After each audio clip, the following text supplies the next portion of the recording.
ميدانو بعد مليون بطلبو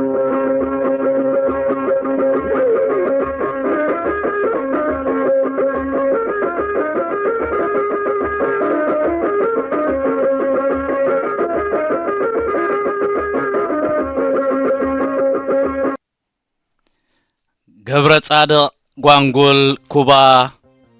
እቲ ታሪኹ ብዙሕ ዘይንገረሉ ኣብ ኩናት ሕድሕድ ዝተሰወአ ጅግና ሳልሳይ ክፋል ሰላም ዝኸበርኩም ተኸታተልቲ ሞዛይክ ባህሊ ቀፂሉ ዝቐርብ ጽሑፍ ኣብይ ብርለ ብስም ጌራ ዝፍለጥ ኢትዮጵያዊ ነባረ ኣሜሪካ ኣብ ዝጸሓፋ መጽሓፍ 710 ገጻት ዝሓዘት በሃገር ፍቅር ጉዞ እትብል መጽሓፉ ንመስዋዕት ገብረ ጻድቅ ጓንጉል ማለት ኩባ ዝምልከትን ንውግእ ሕድሕድ ገረግር ሱዳን አመልኪቱ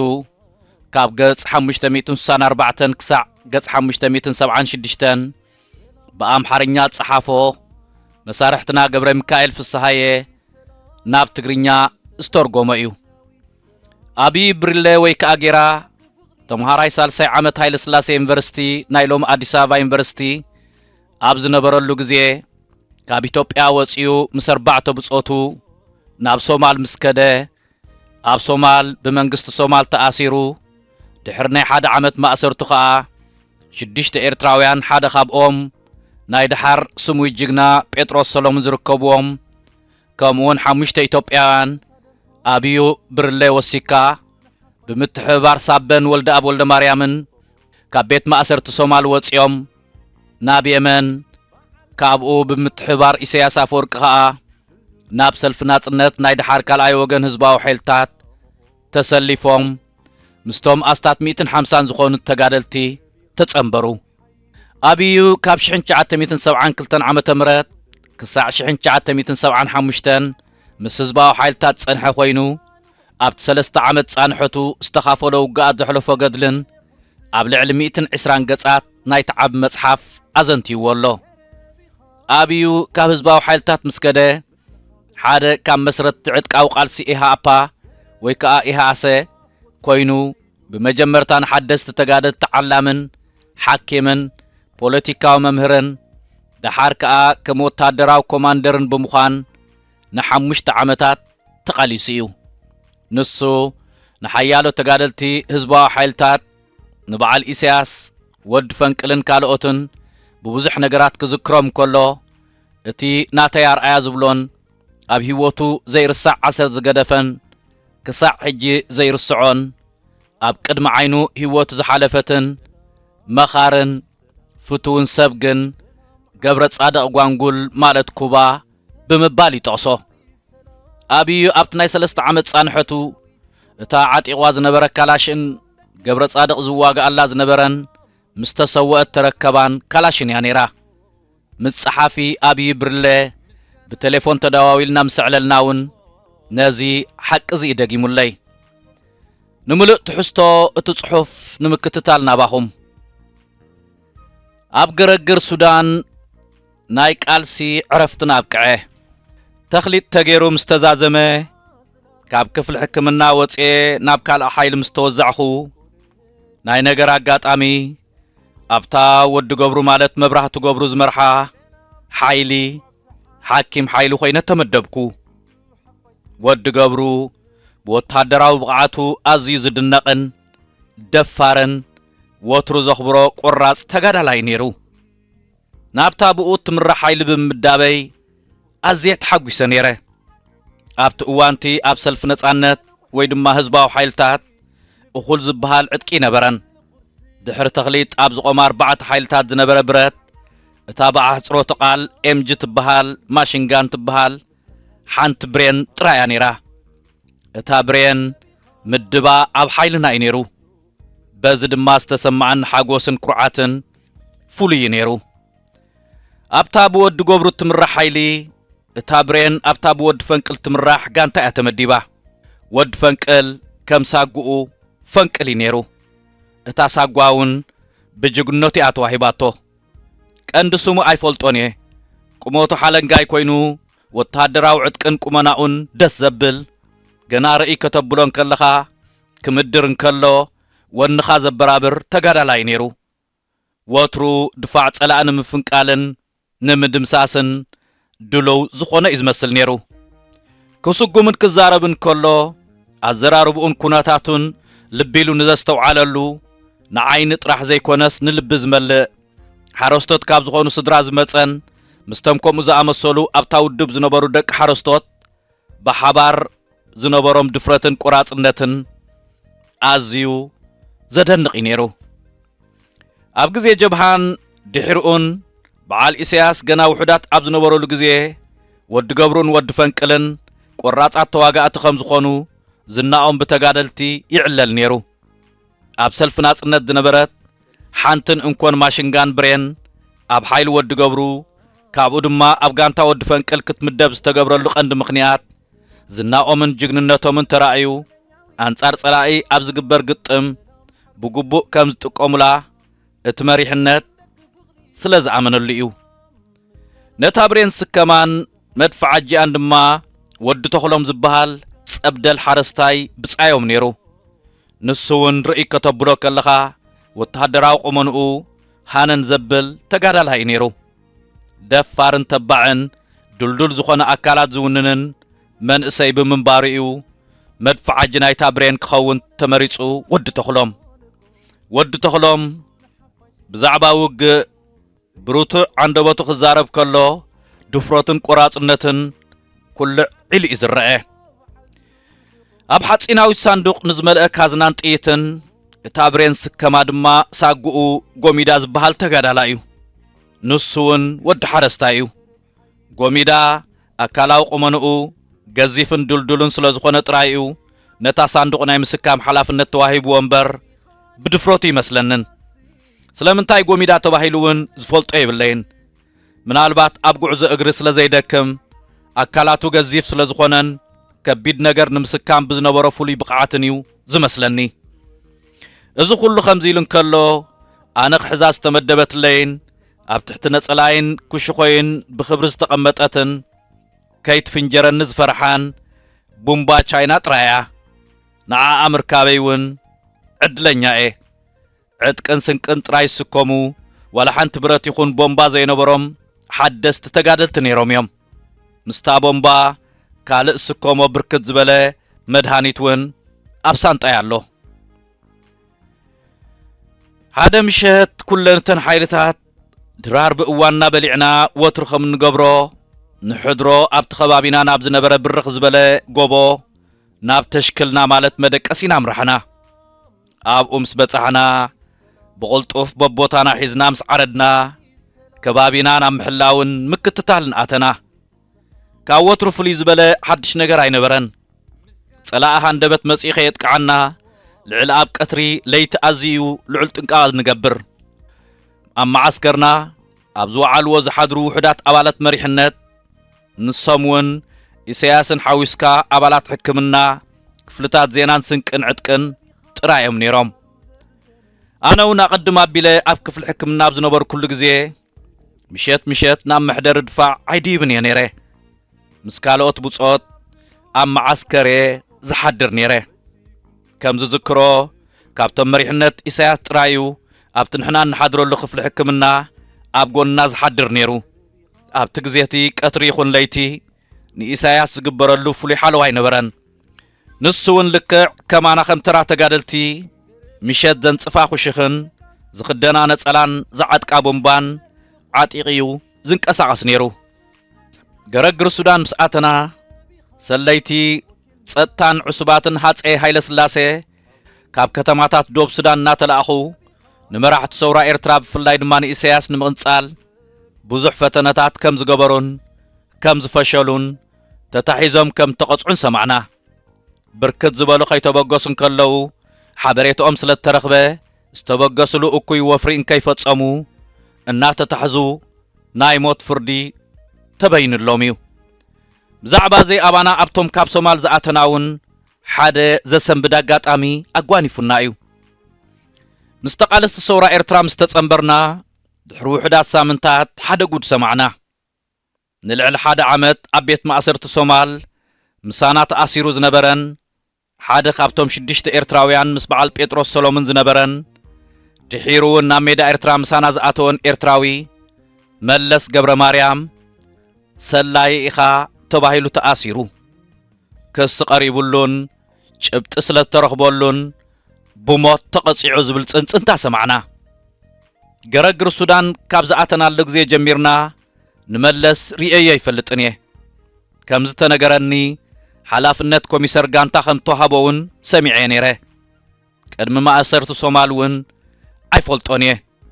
ካብቶም ኣብኡ ዝነበርና ብዕድመ እቲ ዝዓበየ ንሱ እዩ ነይሩ መለስ ብስለያ ተጠርጢሩ ከም ተታሕዘን ዝተቐትለን ብጽንጽንታ ምስ ሰማዕና ካብ ሶማል ምስኡ ዝመጻና ብጾት ኣዚና ሰንቢድና ከመይሉ ከም ዝኸውን ይኽእል ብምባል ንገዛእ ርእስና ሓተትናን ኣስደመመናን ኣብ ቤት ማእሰርቲ ኣብ ዝነበርናሉ ግዜ መለስ ስቕተኛ ልዕሊ ምንባሩ ዛዕባ ፖለቲካ ኣልዒልና ክንዕልልን ክንስሕቕን ከለና ብዙሕ ዝዛረብ ኣይነበረን መጽሓፍ እውን ብዙሕ ኣንባቢ ነበረን ይኹን እምበር ከምቲ ዝበለ ስራሕ ሰይጣን ክሰርሕ ይኽእል ኢልና ንምጥርጣሩ ዝኽእል ግምት ኣይነበረናን ሓቂ ተደኣ ኮይኑ ድማ ከይፈለጥናዮ ንሓደ ዓመት ዝኣክል ምስ ሰላይ ተኣሲርና ነርና ማለት እዩ እናበልና ተገረምና ሓሶት እንተደኣ ኮይኑ ድማ ሓደ ዋላ ሓንቲ ጌጋ ዘይብሉ ንጹህን ለዋህን ሰብ ብጉጉይ ሓበሬታ ብኸቢድ ገበን ተኸሲሱ ብሞት ክቕፅዕ ይኽእል ማለት ድዩ ኢልና ብምስልሳል ብኽልቲኡ ሸነኽ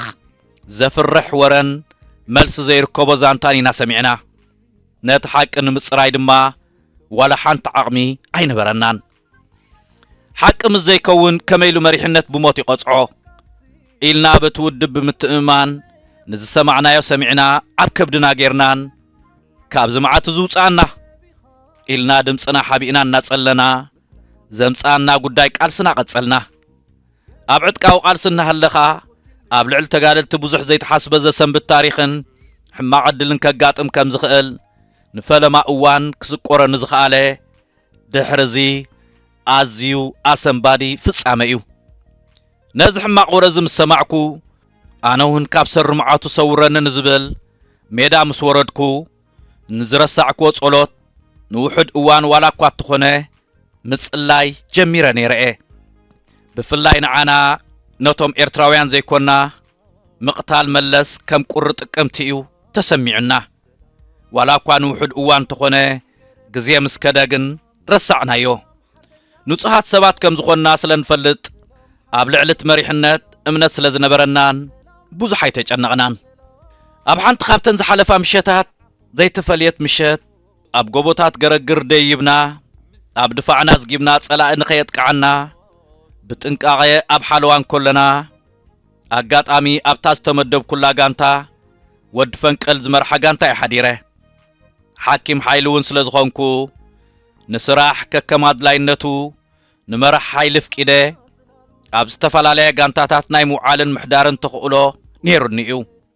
ይኹን ደኣ እምበር መብዛሕትኡ ግዜ ኣብታ ዝተመደብኩላ ጋንታ ወዲ ፈንቅል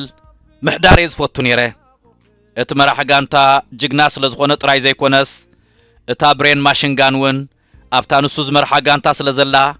ምስታ ጋንታ ክሓድር ከለኹ ፍሉይ ዝኾነ ኩርዓትን ወንን ይስምዓኒ ነይሩ ከምዚ ኢሉ እንከሎ ሕጂ እውን እንተኾነ ምሸት ዝስምዓኒ ሓደ ነገር ነይሩ ጸላእ ሃንደበት ምስ ዝመጽእ ነታ ዘላትኒ ቦምባ ቻይና መዓስን ብኸመይን ኣብ ልዕሊ መንን የስንድዋ እናበልኩ ይጭነቕ ነይረ ልዕሊ ኩሉ ዘጨነቐኒ ነገር ድማ ነታ ቀለበት ኣብ ኣጻዕበተይ እተያ ክስንድዋ ከይተዳለኹ ከለኹ ካብ ኢደይ ሰቲኻ ቀለበታ ወፂኡ ፈትላ ተሳሒቡ ኣብ ቅድመይ ከይትፍንጀርን ንሓደ ወተሃደር ጸላእ እውን ከይቀተልኩላ ወይ ከየቕሰልኩላ ዕልው ኢለ ከይተርፍኒ ነይሩ ኣብታ ምሸት እትያ ኣጋጣሚ ኮይኑ ኮሚሽነር ፖለቲካ እቲ ሓይሊ ገብረ ጻድቕ ጓንጉል ኩባ ምሳናን ምሕዳር ናብ ጋንታና መጺ ነይሩ ኩባ ኮሚሽነር ፖለቲካ ሓይልና ስለ ዝኾነ ካብ ሰለስቲአን ጋንታታት ኣብ ዝመረጾ ክሓድር ይኽእል እዩ መብዛሕትኡ እዋን መራሕ ሓይልን ኮሚሽነርን ንጸጥታን ውግእ ምዘጋጥም ከዓ ነቲ ሓይልን ምውሃድን ክጥዕሞም ንተጋደልቲ ሞራል ንምሃብን ንምትብባዕን ተባሂሉ ዝውዕሉሉን ዝሓድሩሉን ምሳሕን ድራርን ዝበልዕሉ ኣብ ሓንቲ ጋንታ ኣይገብሩን እዮም ነይሮም ጋንታታት ይቀያይሩ ነበሩ ኣብ ሓንቲ ጋንታውን ብሓንሳብ ኣይሓድሩን እዮም እዚ ባህሊ ዝውን ንኣባላት እታ ጋንታ ይሕጉሶም ነበረ ተጋደልቲ ዝፈትዎ መራሕ ሓይሊ ወይ ድማ ኮሚሽነር ክበጽሖም ክመጽእ ከሎ ምስኦም ሻህ ምሰትን ምሳሕ ምዝበልዕን ምዘዕልልን ዝጫረቕን ኣዝዩ ደስ ዝብሎም መራሕ ሓይሊ ጥራይ ዘይኮነ ላዕለዎት መሪሕነት በዓል ወዲ ኢዮብ ሰሎሞንን ኣስመሮምን ውን ሓደ እዋን ከምዚ ይገብሩ እዮም ኢሳያስ ውን ሕልፍ ኢሉ ናብ ሓይልታት እናመጸ ምስ ኣባላት ጋንታ ምሳሕን ድራርን ዝበልዓሉን ዘዕልለሉን እዋን ነይሩ እዩ ንኢሳያስ ክርእይዎን ምስኦም ማኣዲ ክቅረብን ከሎ ተጋደልቲ ባህ ይብሎም ነበረ ኣብታ ምሸት እቲኣ ናብ ድፋዕና ምስ ደየብና ኣነ ዝርከባ ጋንታ ዋርድያ ከም ልሙድ እንዳተቀያየርና ክንወፅእ እንከለና ንኸይርአ ድሕሪ ድፋዕ ብዝኣጎድናይ ሓዊ ሻሂ ኣፍሊሕና እናሰተና ምስ ኩባ ወጃዕ ንብል ነበርና ገብረ ጻድቅ ኩባ ኣዝዩ ትሑትን ዕላሉ ደስ በሃላይ ኩሉ ተጋዳላይ ዝፈትዎ ህድእ ዝበለ ብጻይ እዩ ቀደም ኣብ ጀብሃን ከለው ብዙሕ ቅያስ ሰርሐ ተባዕ ተጋዳላይ እዩ ስለዚ ይመስለኒ መራሕቲ ጀብሃ ንበዓል ኢሳያስ ናብ ቻይና ክልእክዎም ከለው ንገብረ ጻድቅ ውን ምስ ካልኦት ብጾቱ ናብ ኩባ ዝለኣኽዎ ምስ ጀብሃን ከለውን ድሒሮም ውን በዓል ኢሳያስ ምስ ተፈንጨሉን ውሑዳት ኣብ ዝነበረሉን ግዜ ጀብሃ እናሳደደቶም ከላ ኩባ ብቆራጽነትን ትብዓትን ተዋጊኡ እናተባህለ ቅያኡ ተነጊሩሉ እዩ ኢሳያስ ንኩባ ኣዝዩ ፈትዎን يخبرون نيرو قبر صادق كوبا أزيف التون نيرو كرخبن نكلو مو سلامتاي لقسلي مو كوف مسبلنا زنقاقحن ونخاز اللعاعلون فقري هزبن صنعات علامان زسنق زانتاتات كابتو مكرؤ تبقيسو يكافلن نبره تقرنيا صبو جيرن خلمبدن كمالخن زبارات عنقاب زنبرون كم بصايت راح زي كونس كم عاب حو ريوم كاب زنبركو حدات بصوت كوبا اتحاديو كم لمود ابتام شتتياون كالوت بصوت ناب دفاع دحرم اتاوم انا النسون ابتقات غواري كوفيلنا بركت زبلو زنقاق حزانتاتات كوناتن زبرابرو مخرتاتن نهابني موق علال نعللنا كلنا كي تفلتنا كوتا ليتخونه قبر صادق كوبا وترو خبز مخرن مخرتات زي رسعو اجخم برتعو قالسي نوحن مريرنيو مبزحتنا بهوت صنحنا نتناي مودع تعوت اين ريون نخون مسواعت مخفالنا زي ترفيو بز خوين بتجن حزبتات ايرتران ايتوبيان بقالسوم نصا موصوم زي ترف ناي تاريخ حقيو يبلن نيرو ولا كو عطرخم غنا وحد انتخونه زحاسكم علامه قنعنا حزبن سلازخونه افلما بزح قالسن مسواعتن ولا خفلو دحيروغن بزحات صعبت مفرايكمن نتقالسون قالسو ص حزب غيركم نحزب ايتوبيا نصا موصاكم زي ترفيو نحنا ايرتراويان ون وترو ابغونكم علنا حبراو حزبتاتن ناي حبار صلاعتن يم زلونا بحزبتات ايرتران ايتوبيان زفلالو ولا حدد حصور يلن ناي حبار صلاعتنا بحبار مسدمسسنا يوم بنصانتن بديمقراسياو سرعاتن بحبار زين نبرلو بحبار نات حاجاجزنا زين عابيلو ولا حد مخنيات يلن እና በለ لمد زخونه مساطي مخرتاتن نهابن كلو غزي خوتاليتي يعزر نبره مسكوبا كنعلل امسينا دي زبال حديرنا قروب قمن مبالن معرافن ناب دفعنا اتنا ابل علينا ماشنغان برينا خاز تتخللو بالرخ زبل بوتا نتاب تحتنا زلو غول بغبي خات قطاصرو بفلاي ورحخ توصق كلا عف كتبرر كلا خيترفه كل عبيلو نترحق اقريبو بزرئي وتهدراو منصر وارديا نتخباب خمدلاي كاغير كاخت قطاصرو تخليخا እታ ጎልጎል ብጀካ ሕልፍ ሕልፍ ኢሉ ዝበቆለ ገረብ ካልእ ንርኤት ዝኽውድ ጫካ ዝበሃል ነገር የብሉን ጋንታና ኣብ ማእከል ዘላ በራኽ ቦታ ብሬና ተኺላ ናብ ኣብ ታሕቲ ዝነበረ ጎልጎል ብምንጽጻር ኣብ ተጠንቀቕ ኮይና ሓለዋ ክትቅጽል ከላ እተን ክልተ ጋንታታት ድማ ቁሩብ ርሕቕ ኣብ ዝበለ በረኽቲ ቦታታት ብየማነ ጸጋም ዓሪደን ዙርያአን ዘሎ መውፅን መእተውን ነቂሐን ይሕልዋ ነበራ ኩሉ ተጋዳላይ ርሕቕ ኢሉ ኣብ ዝተሰርሐ ካናለታት ኮይኑ ብምድባይ ጸላእ ሰሊኹ ኸይኣቱ ብትኹረት ይከታተል ነበረ ዋርድያ ወፂውን ልቡ ዲቑ ዝድቅስ የለን ሓደ እዋን ድቃስ ስዕረና ክኸውን ከሎ ድምፂ ዓዋፍ ግና ዝሓልፈና ኣይነበረን ሃንደበት ተኹስ ጸላእ እንተ ኣጋጢሙውን እንታይ ከም ንገብር ኣጸቢቕና ኢና ንፈልጥ ኣብ ታዕሊም ብምስልጣንና ጥራሕ ዘይኮነስ መራሕቲ ሓይልናን ጋንታናን ከመይ ጌርና ከም ንጥንቀቕ ከመይ ጌርና ንገዛእ ርእስና ካብ ተኹስ ጸላእ ተኸላኺልና ነጥቅዕ ብዘይ ምቁራጽ ወትሩ እዮም ዝነግሩና ሰለስቲአን ሓይልታት ሰልፍ ናጽነትን ርሕቕ ኢለን ብተመሳሳሊ ኩነታት ገዛእ መሬት ሒዘን ጸላእ ሃንደበት ፈንጢሱ ናብ ማዓስከርና ንኸይኣቱ ልዑል ጥንቃቐ ይገብራ ነበራ ናትና ሓይልታት ጥራይ ዘይኮናስ ናይተን ክልተ ውድባት ሰውራ ኤርትራ ዑበልን ሻዕብያንውን ብወገነን ኣብ ዘሎ በረኽቲ ቦታታት ኣብ ዝሰርሖ ድፋዕ ዓሪደን ልዑል ጥንቃቐ ይገብራ ነበራ በዚ መልክዕ እዚ ናይ ገረግር ሱዳን ማዓስከርና ዙርያኡ ብተጋደልቲ ብግቡእ ተሓፂሩ እዩ ዝሕሎ ብቐንዲ ንፈርሓ ጸላኢት ድማ ጀብሃያ ሰራዊት ሃይለ ስላሴ ነቲ ኩሉ በረኸታት ሳሕል ሰንጢቑ ብምምጻእ ንዶብ ሱዳን ሓሊፉ ኸጥቅዓና እዩ ዝብል ጥርጣረ የብልናን ክወግሕ ምስ ቀረበ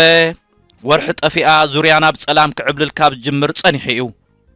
ኣብ ቅድሜና ዝተዘርግሐ ጎልጎል ሕጂ ሙሉእ ብምሉእ ግልህ ኢሉ ንዋርድያ ዝርአ ኣይኮነን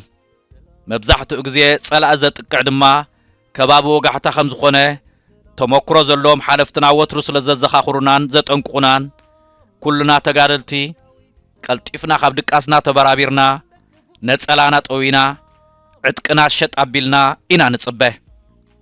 ጸላኢ ብብርሃን ወርሕና ተመርሐን እናተጓዓዘ ሓዲሩ ጽልምትምት ምስ በለ ገና ከይወግሐን ፀሓይ ከይበረቐትን ካብ ርሑቕ ተወርዊሩ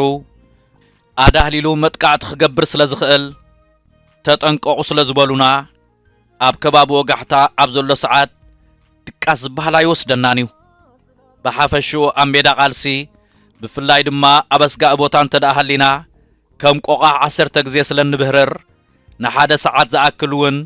ልብና ኣውዲቕና እንተደኣ ደቂስና ዕድለኛታት ኢና እዛ ልብና ኣውዲቕና ንድቅሰላ ሰዓት እዚኣ እንተደኣ ተረኺባ ንዓና ብርቅያ ኣዝያ ድማ ምቅርቲ ኣብ ገረግር ሱዳን ኣብ ዝነበርናሉ እዋን ድፋዕ ክንኣቱን ከለና ኣዚና ኢና ንጥንቀቕ ነርና እኹል ዝበሃል ድቃስ እውን ኣይነበረናን ዝኸበርኩም ተኸታተልቲ ሞዛይክ ባህሊ ራብዓይን ክፋል ናይዚ ጽሑፍ ኣብ ዝመጽእ ዓርቢ ከነቕርበልኩም ኢና ክሳዕ ሽዑ በብ ዘለናዮ ሰላምን ጥዕናን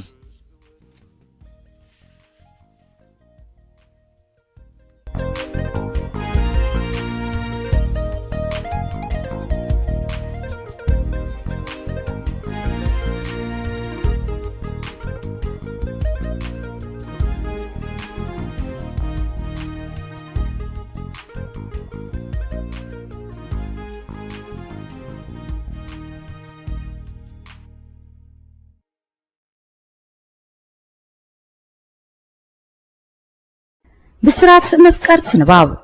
መጻሕፍቲ ኤርትራውያን ኣብ ወጻኢ ሃገር ኣበይ ክንረክብ ንኽእል ኢልኩም እትሽገሩ ሰባት ውሕዳት ኣይኮንኩምን ነዚ ፍታሕ ንምንዳይ ብዝተኻእለ መጠን ኣብ ውሽጢ ሃገርና ወጻእን ዝሕተሙ መጻሕፍቲ ናብ ኣንበብቲ ንምቕራብ ንዝሓለፈ 8 ዓመታት ከይተሓለሉ ካብ ዝሰርሑ ትካላት ብቐዳምነት ዝስራዕ ሰማያት ምሕታምን ምክፋልን መጻሕፍቲ ኤርትራውያን እዮም ኣብ መርበብ ሓበሬታ ሰማያት.com ናብ ኣሜሪካ ካናዳን ሃገራት ኤውሮጳን ዝለኣኹ ልዕሊ 450 ዓይነት መጻሕፍቲ ብኣሽሓት ቅድሓት ይርከቦም ሰማያት መሸጣ መጽሐፍቲ መበቆላውያን መጽሐፍቲ ብናይ ትርጉም መጽሐፍቲ ተዋሒጦም ከይተርፉ ዘይተአደነ ጻዕሪ የካየድ مرأة نايزخاء تاريخ هيوت حربينيا بونا ولد أب ولد مريم تكو يحدقو كيدانة كفلو عبد القادر كبيرة شيخ إبراهيم سلطان دكتور فتسوم قبر سلاسي طبقات أقاي إياسو أزماج برها قبر خيدان بلاتا كحساي مالو جنرال أمان عندهم برهانا بسلمات وزتز عمسلو لعل سلسان حموشتن مبوك ألاوين مصحف تحتيمو أمك كففال يركبالهم